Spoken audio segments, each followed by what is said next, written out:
ছাগলকাণ্ডে ফেঁসে যাওয়া সরকারি কর্মকর্তা মতিউর রহমানের প্রথম স্ত্রী নরসিংদীর রায়পুরা উপজেলা পরিষদের চেয়ারম্যান লায়লা কানিজ লাকি স্বামীর অবৈধ সম্পদের ফিরিস্তি সামনে আসার পর ৪ কর্মদিবস থেকে অফিসে অনুপস্থিত তিনি। আর তাতে ব্যাহত হচ্ছে উপজেলা সেবা কার্যক্রম। ইতিমধ্যে তাকে দেশত্যাগের নিষেধাজ্ঞা আরোপ করেছে সরকার।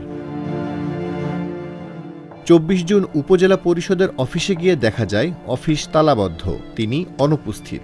এ বিষয়ে উপজেলা পরিষদের অফিস সহকারী আল মাসুদ জানিয়েছেন, চেয়ারম্যান ঈদের পর থেকে অফিসে আসছেন না, কবে আসবেন তাও জানি না। ৪ কর্মদিবস অনুপস্থিত থাকার সত্যতা নিশ্চিত করেন উপজেলা নির্বাহী কর্মকর্তাও। সাবেক চেয়ারম্যান সাহেব যখন ছিল তখন দেখা যাচ্ছে কেউ ১,০০০ টাকা ৫০০ টাকা এরকম করে দিত, ওই মাসগুলো এই টাকাটাই বেশি ছিল, কিন্তু এই মুহূর্তে এই টাকাটা পাইতেছে না। কারণ হচ্ছে উনি তো নাই, পরবর্তী সময় নাই। আমরা যতটুকু জানি যে ওনার মোবাইলটা বন্ধ, পার্সোনাল নাম্বারটা তো আমার কাছে নাই, সরকারি নাম্বারগুলো সব কিছু উনি বন্ধ রাখছে।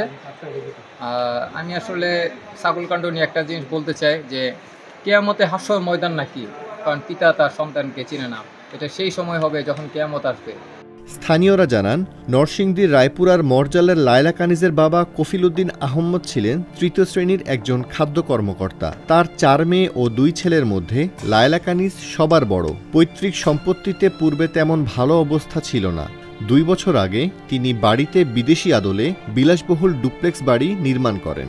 বাড়ির পাশাপাশি মরজালে আছে কয়েকশো বিঘা জমির উপর নির্মিত দৃষ্টিনন্দন ওয়ান্ডার পার্ক ও ইকো রিসোর্টের মতো বিলাসবহুল স্থাপনা সহ কয়েক কোটি টাকা মূল্যের সম্পদ।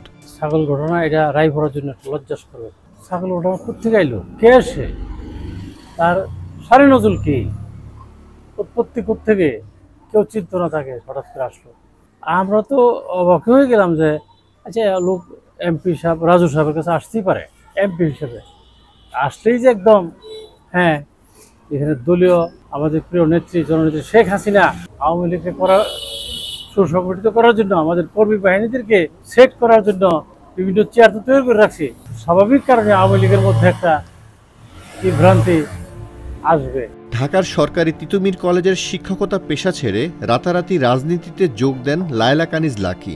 ২০২২ সালে নরসিংদীর রায়পুরা উপজেলা পরিষদের সাবেক চেয়ারম্যান আব্দুস সাদেক এর মৃত্যুতে উপনির্বাচনে প্রভাবশালী স্বামীর অর্থের প্রভাবে বিনা প্রতিদ্বন্দ্বিতায় চেয়ারম্যান নির্বাচিত হন।